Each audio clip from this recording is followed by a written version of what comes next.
길게 볼 때 일정하게 톤 파워가 유지가 돼야 돼요. 안녕하세요. 음악평론가 문일입니다. 오늘은 어떻게 하면 이상적으로 21세기에 적용할 수 있는 오케스트라를 만드느냐. 즉 20세기는 지휘자에 의해서 단원들의 실력을 가지고 그대로 지휘자가 통일된 음악을 만들었지만 사실 그건 한계가 있죠. 특히 우리같이 제3세계의 오케스트라에서는 발전을 못하죠. 왜냐하면 단원들 기본 실력이 안 되는 데서 연습을 해가지고 만든다? 불가능하죠. 물론 만들어져요. 어느 정도. 앙상블 구도는 만들어지죠. 근데 기본적인 게 안 되죠. 뭐냐? 전달이 안 되고 앙상블 사운드가 한계가 있죠. 그러니까 공간 지배를 못하고 나만 잘하는 거죠. 지난주에는 현악기를 했죠. 이번 주에는 관악기를 할 차례입니다. 근데 관악기는 어떻게 보면 성악하고 비슷하다고 보시면 돼요. 저는 성악을 가르칠 때도 어느 정도 수준이 되면은 호흡에서부터 소리가 나와서 구강에서 공명이 공간과 어우러지게, 그러니까 호흡점에서 공간이 하나죠. 이렇게 가르치거든요. 그러면 소리가 굉장히 직설적이 돼요. 그러니까 섬세하게 어떤 걸 표현한다는, 물론 그건 이제 발음법을 하면은 섬세하게 표현이 됩니다만은 공간에서 어우러지지는 않죠. 그러니까 우리나라 성악가들 많은 경우 거의 그렇다고 보시면 돼요. 오페라나 가서 보면은요, 안 들려요. 1층 중간인데도 노래하고 있구나. 그냥 들리는 소리죠. 전해지는 소리가 아니라. 이게 이제 우리나라 사람들의 단점이죠. 전해지게 해야 되거든요. 그래야 내가 모든 음악성적인 문제라든가 내가 작곡가에 대해서 보는 문제 또는 오페라에서 내 역에 대한 어떤 내가 갖고 있는 생각 다 다르잖아요. 만약에 라보엠에서 미미다, 로돌포다, 음악 자체가 다르죠. 그게 해석이거든요. 그게 전달됐을 때 그게 정확하죠. 관악기는 바로 그 핵심이에요. 그래서 오늘은 21세기 지휘법, 관악기 앙상블 주법과 심리적인 음가가 되게 해서 공간도 지배하고 전달도 되고, 물론 이제 오케스트라에서 관이 차지하는 비율이 그렇게 높지는 않죠. 현악기가 이제 위주로, 현이 갖고 있는 공간은 베이스죠. 공간의 아래쪽을 지배하는 거죠. 물론 전달은 되지만 그 위의 공간은 관들이 하는 거죠. 그러니까 기본적으로 관의 소리가 공간으로 나오거든요. 근데 세게 불면 소리만 크게 들려요. 앞에서는 들려요. 잘 들려요. 뒤에서는 안 들리죠. 들리기만 하니까. 여러분들 전해지는 거하고 들리는 건 전혀 달라요. 들리는 거는 그냥 멀리서 누가 뭐 했을 때 그냥 아는 거죠. 근데 전해지는 거는 정확하게 그 의도가 나한테 귀로 오는 거죠. 이건 하늘과 땅이죠, 차이가. 우리가 못하는 게 바로 그거예요. 호흡을 바꾸고, 현악기는 보호주법을 바꾸고, 관악기나 성악은 호흡을 바꾸고, 버징이나 이런 데서는 크게 다를 수 없어요. 결국 호흡 문제죠. 자, 이제 오늘은 우드 인스트루먼트 앙상블 테크닉에 대해서 이제 주로 나눌게요. 브레스 테크닉이 사이콜로지 노트까지, 심리적인 음악까지 가는 거죠. 이게 핵심이에요. 앙상블에서는 관악기도 마찬가지예요. 가서 보면은요, 힘이 다 달라요. 목관, 금관 다르고, 목관에서도 다르고, 물론 악보의 역할에 의해, 지휘자의 요구에 의해서 그럴 수도 있어요. 악보에 의해서 앙상블 구성으로, 그러니까 내성 분야, 근본 성 분야, 상성 분야, 이게 다를 수 있죠. 그러나 다르다고 그래도 결국은 얼마만큼 역할을 해서 화성구도를, 공간구도가 되게 만드느냐, 이거거든요. 음색하고 앙상블 울림, 사운드가 어떤 식으로 나올 것이냐, 이게 이제 핵심이잖아요, 결국은. 그러니까 어떻게 하느냐. 유럽하고 우리하고 간접적으로 이제 크게 비교를 해드릴게요. 유럽은 내가 부는 관악기가 충분히 울리게 만들어요. 근데 이제 기본적이 울리는 게 어디라고 그랬죠? 동유럽, 서유럽, 미국, 러시아. 핵심적이죠. 오케스트라 수도 아마 거기가 거의 다 차지하고 있을 거예요. 근데 동유럽은 굉장히 자연적인 소리 상태에서 크게 발전을 안 했죠. 악기가 갖고 있는. 그러니까 호흡에서 음색이나 이게 아니고 호흡이 풍성한 울림으로 끝나죠. 근데 사실 제가 지난번에도 한번 말씀드렸지만 동유럽의 그 관악기 음악 해석은요, 서유럽하고 조금 달라요. 뭔가 이렇게 왜곡된 느낌을 주거든요. 악기 울림은 분명한데, 그러니까 동유럽의 솔리스트들이 안 나오는 거예요, 음악적으로. 울림은 굉장히 좋아요. 그게 이제 음색이 생기면 서유럽이라고 그랬죠. 거기에 파워가 붙으면 미국이고요. 거기에 어떤 정치적인 요구에 의해서 파워가 어떤 식으로 나타나냐 하면 러시아가 되는 거죠. 작품에 따라서. 이런 게 이제 네 권역별이죠. 제3세계는 5권역별인데 그거는 뭐 문제가 이미 있다고 봐야 되니까 그건 보편적으로 판단할 수가 없죠. 그러면 호흡점과 악기 사용이에요. 근데 이제 결국은 관악기에서 여러분들 항상 주의해야 될 게 뭐냐면 호흡이 악기를 충분히 진동을 해줘야 돼요. 그냥 거기서 소리만 나는 게 아니고 우리는 소리만 나면 그냥 음악이 된 거거든요. 울려줘야 돼요. 관이 울려주고 그게 공간에서 어우러져야 돼요. 근데 이게 호흡이 좋으면 돼요. 어렵지 않아요. 저도 사실 관악기들이 저는 뭐 연주하기 위해서가 아니에요. 이걸 호흡을 했을 때 어떻게 불고 악기 울림을 어떻게 하느냐 그거 하기 위해서 갖고 있는 거거든요. 근데 충분히 돼요. 여러분들은 전문가니까 더 잘하죠. 결국 호흡점에서 관이 충분히 울리고 호흡이 지나가서 관을 울리면서 공간에서 어우러지게 하는 게 핵심이에요. 근데 이제 이게 울리면서 어우러진다 이런 개념은 동유럽이라고 그랬죠. 거기에 음색이 생기는 거죠. 관음색 생기는 것도 어렵진 않아요. 여러분들이 어떤 방식을 택하느냐가 문제죠.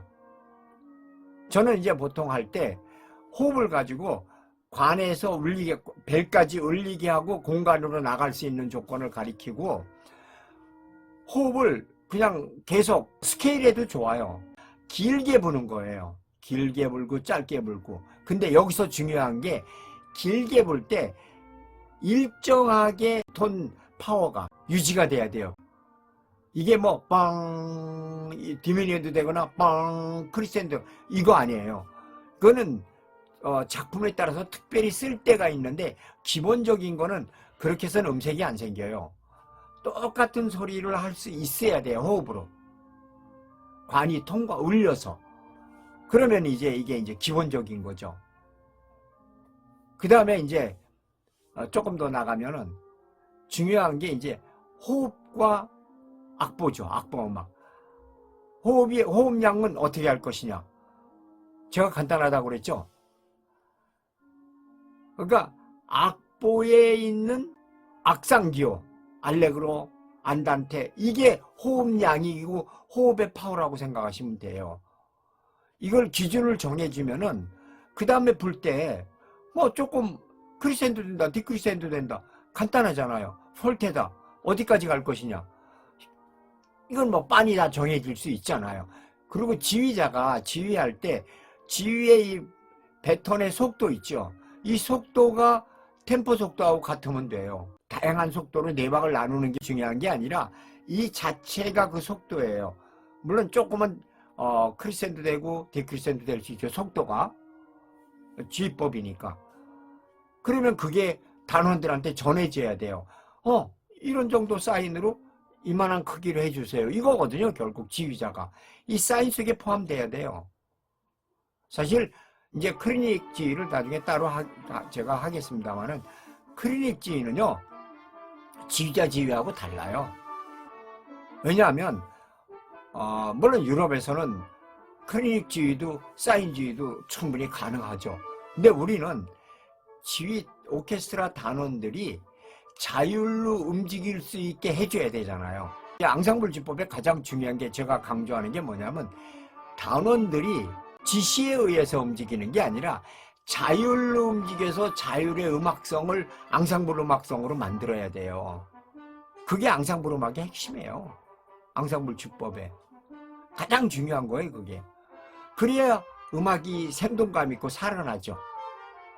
역설적으로. 물론 이제 연습을 얼마나 하느냐에 따라서 생동감이 어디까지 가고 그 다음에는 그 생동감이 하나의 그 세련미로 바뀌면서 고정될 수는 있어요. 근데 이제 그러다가 나중에 심해지면 다 단원들이 내가 음악을 한다는 흥미를 잃게 되면은요, 음색이 죽어요. 교향축제 굉장히 많았다고 그러잖아요. 굉장히 많이 나왔어요. 여러 군데서 지방 오케스트라들이 하면 어떻게 저런 음색이 나지? 깜짝 놀랐어요, 전 처음에. 그게 나와요. 이제 원노트 원브레싱으로 해서 호흡하고 음가를 정확히 하는 거 똑같이. 항상 제일 중요한 게 똑같은 파워로 그 음가를 만들어내는 거예요. 근데 여기서 그냥 불어서 내는 그 파워가 아니라 호흡량이나 속도가 일정하게 해야 된다고 그랬죠? 악상기호하고 같다고 그랬죠?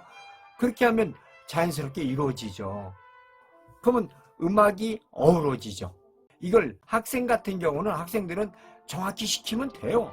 근데 이제 여기서 중요한 게 지휘자가, 리더가, 클리닉 하는 사람도 마찬가지고 정확한 음가에 대한 개념을 알고 있어야 돼요. 지금 사실 제 뒤에 나오는 음악이 게르만 브라스거든요. 독일의 이제 오케스트라 수석들이나 바이로이트에서 앙상블에 테크닉적으로도 너무 좋아. 그러면 이제 바이로이트에서 초대를 받아서 가는데 독일의 각 오케스트라에서 선발돼서 가잖아요. 그 사람들 중에서 모여진 앙상블이에요. 뭐 기가 막히죠. 사실 캐나디안 브라스하고 제가 이제 수시로 비교를 저도 해보거든요. 캐나디안 브라스는 어떤 면에서는 굉장히 원칙적으로 해요. 음가를, 특히 바흐의 쿤스테르 푸그 같은 거는요, 음가가 굉장히 정확해요. 오히려 그런 면에서는 게르만 브라스보다 더 정확해요. 독일 사람들보다 더 정확하게 해요. 그러나 그런 게 전반적인 음악에서는 게르만 브라스가 제가 볼 땐 나아요. 캐나디안 브라스는 굉장히 고도의 테크닉을 지녔고 음악적인 앙상블 구도나 이런 건 좋은데 음악 미에서 조금 약점을 보이더라고요. 거기에 비하면 게르만 브라스는 굉장하죠. 그 다음에 이제 어느 정도 원노트 원브레싱이 있잖아요. 익으면 이제 다이나믹도 하고 크리센도 디크리센도에 대한 것도 하고 이런 걸 이제 많이는 안 해도 돼요. 아마 이미 우리나라 오케스트라 단원들은 프로들이잖아요. 그러니까 인식만 시켜주면 해요. 어렵지 않아요. 그러니까 막 강제적으로 시킬 이유도 없어요. 그분들은 충분히 이미 프로 뮤지션인데 그러면 자기네가 책임의식만 갖고 있으면 금방 되거든요. 그러면 그게 이제 나중에 심리적인 음과 사이콜로지 노트까지 가는 거죠.